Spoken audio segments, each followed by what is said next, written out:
They stopped seeing me as their mother. Somewhere along the way, I became the help. I don't know exactly when it happened. There wasn't one single moment I can point to and say, that's where it started. It was more like water wearing down stone, slow, quiet, and by the time you notice, something is already gone. My name is Margaret. I'm 63 years old. I spent 31 years teaching 4th grade at Elmwood Elementary in Dayton, Ohio. I raised my son, Daniel, mostly on my own after my husband Gerald passed from a heart attack when Daniel was only 14. I worked 2 jobs the summer after Gerald died, then went back to teaching in September. Because I didn't know what else to do with my grief except keep moving. I kept moving for almost 20 years after that. When Daniel married Claire Henderson 3 years ago, I cried at the wedding. Happy tears, real ones. Claire was sharp, organized, the kind of woman who color codes her calendar and actually sticks to it. I admired that about her. I thought, this woman is going to be good for my son. Daniel had always been a little scattered, a little too comfortable letting things slide. Claire, I figured, would balance him out. What I didn't understand then was that Claire's organizational skills extended to me. It started small, the way these things always do. The twins were born 8 months after the wedding. A boy and a girl, Owen and Sadie. I drove to their house the day Claire came home from the hospital, arms full of casseroles and diapers, and that particular kind of joy that only grandchildren can give you. I held Owen first, then Sadie, and I thought my heart was going to come clean out of my chest. We're so glad you're close by, Claire said from the hospital bed they'd rented for the living room. She looked exhausted. Beautiful, but exhausted. Whatever you need, I said. And I meant it, that sentence. Whatever you need. I have thought about those 3 words more times than I can count.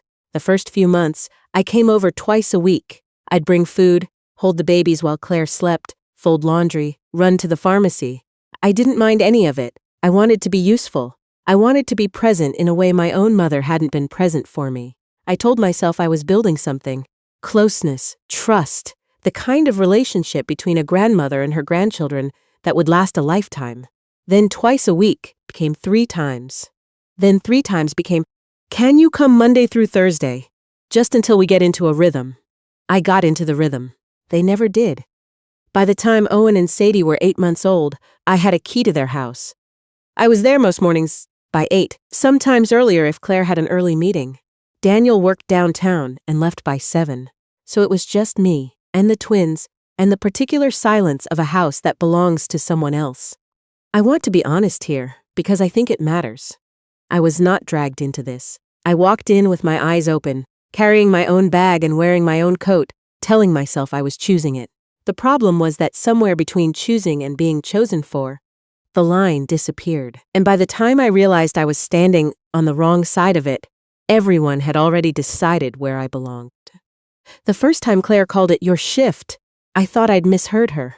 She was at the kitchen island, laptop open, coffee in hand, already dressed for work at 7:45 on a Tuesday morning. I had just walked in. The twins were in their bouncy seats making the sounds that babies make when they're not quite happy and not quite upset. Oh good, you're here, she said, not looking up. Your shift starts now. I have a 9 o'clock. I stood in the doorway and I smiled. Of course, I said. She picked up her bag and was gone before I could think of anything else to say.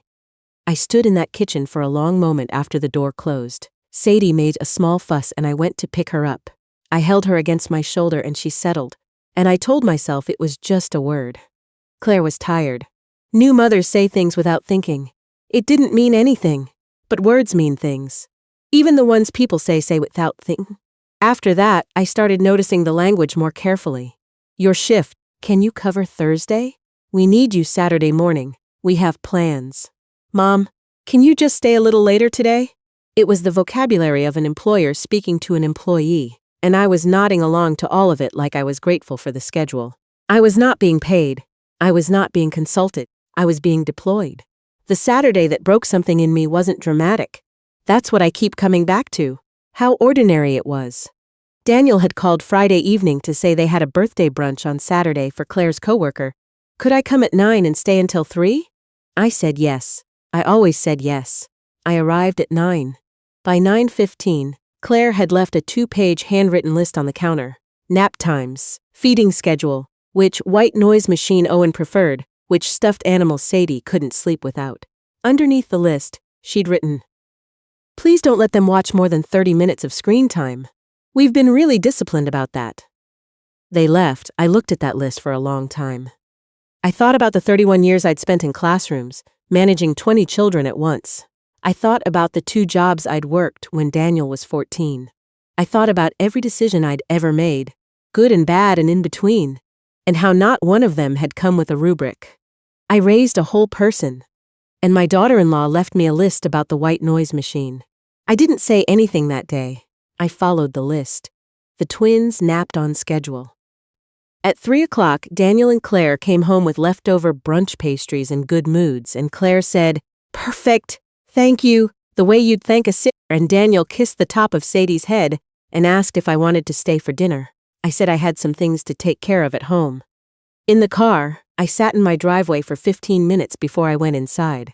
My house, the one Gerald and I bought in 1994, the one I'd refinished the floors in myself when the kids next door spilled paint across the whole living room, the one I'd fought to keep after Gerald died.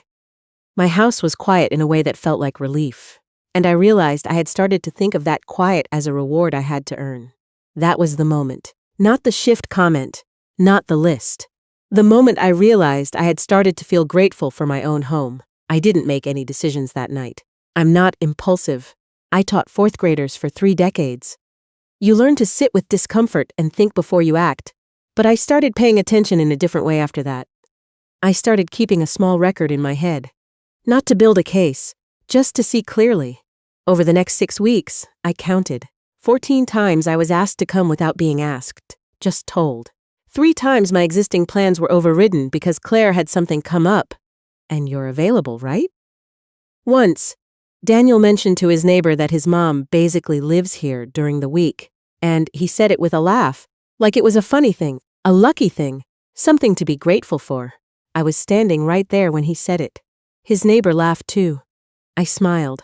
I went home that evening and I looked up flights to Charleston, South Carolina. I don't know why Charleston.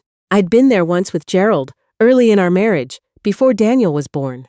We'd stayed in a small inn on a side street off King Street and eaten shrimp and grits at a place that didn't even have a sign out front. Gerald had taken a photo of me standing on the inn's porch with my coffee, morning light coming in sideways, and in the photo I'm laughing at something he said, and I look like a woman with nowhere else to be and nothing to prove. I still have that photo.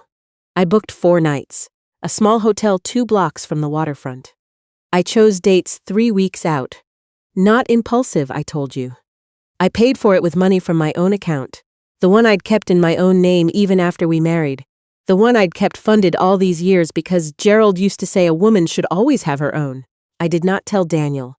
I did not tell Claire. I told my friend Rosalind Cho, who I'd known since we were both student teachers in 1984, because Rosalind was the kind of woman who would understand immediately and not ask me to justify myself.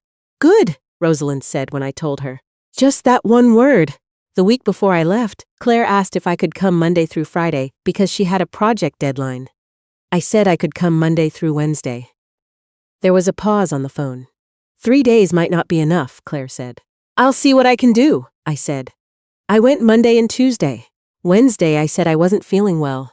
It wasn't entirely untrue. I was tired in a way that sleep wasn't fixing.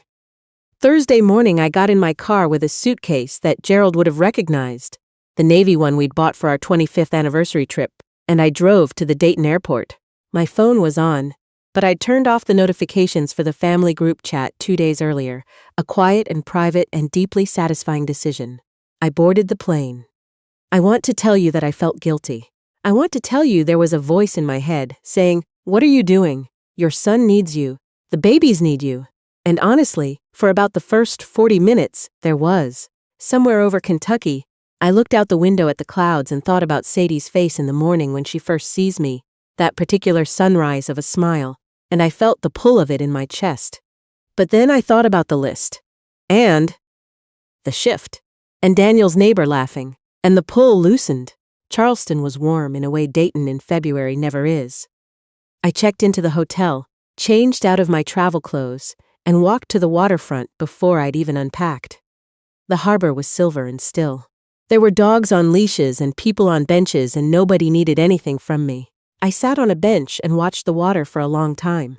That first evening I ate at a small restaurant on East Bay Street, alone, with a book, which I hadn't done in longer than I could remember. The waitress was a young woman who called me ma'am and refilled my water without being asked. I ate flounder and roasted vegetables and a slice of coconut cake that tasted like something from another era.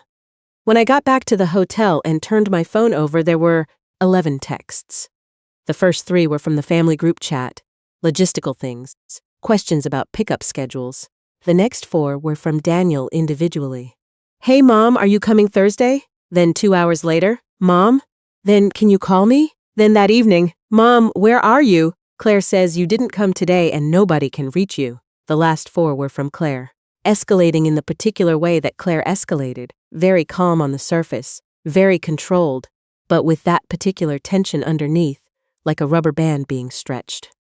Hi Margaret, just checking in about this week's schedule. Margaret, Daniel mentioned you might not be coming Thursday. Can we confirm? Margaret, we need to know your availability. We have commitments. Please call one of us. I put the phone down and finished the book I'd been reading. The next morning, Daniel called 4 times before 10 o'clock. I let the first 3 go. The 4th one I answered. Mom. He sounded like he was trying to be calm. Where are you? Are you okay?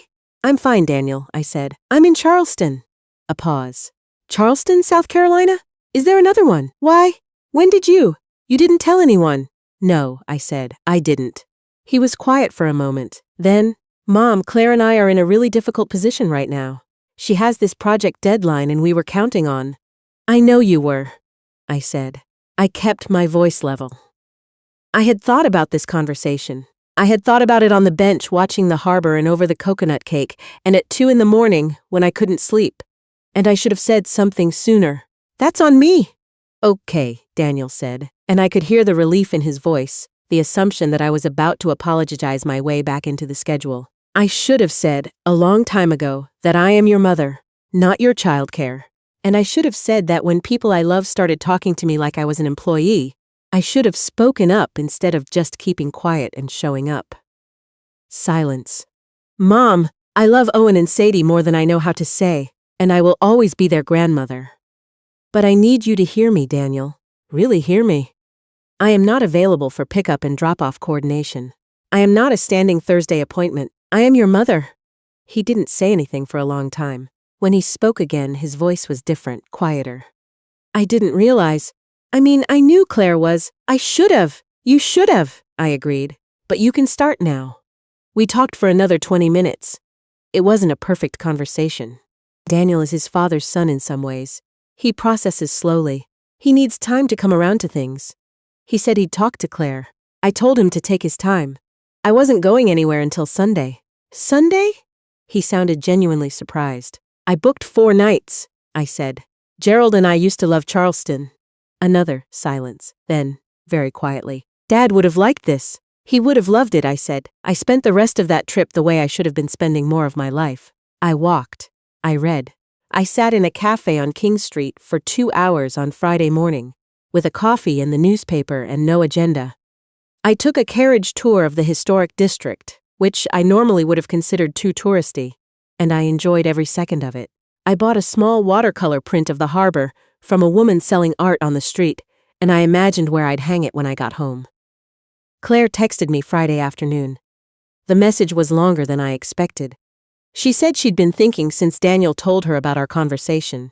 She said she knew things had gotten out of balance. She said she'd told herself it was easier than hiring someone, that I seemed to enjoy it, that it was what grandmothers did. And reading her own words back, she said, she could see how that logic was entirely about what was easier for her, and not about me at all. She said she was sorry. She said she knew sorry wasn't enough, but she didn't have a better word. I read it twice. Then I thought about Claire at the kitchen island, laptop open, not looking up. I thought about the list and the white noise machine. I thought about your shift, and then I thought about the fact that she'd written this message at all. The fact that she'd found words for something that I suspect was not easy for her to admit. I wrote back, "Thank you for this. It means more than you know." Let's talk when I'm home. I meant that. Both parts of it. I flew back to Dayton on Sunday morning. Daniel picked me up at the airport, which he hadn't done since I'd had a knee procedure 4 years ago.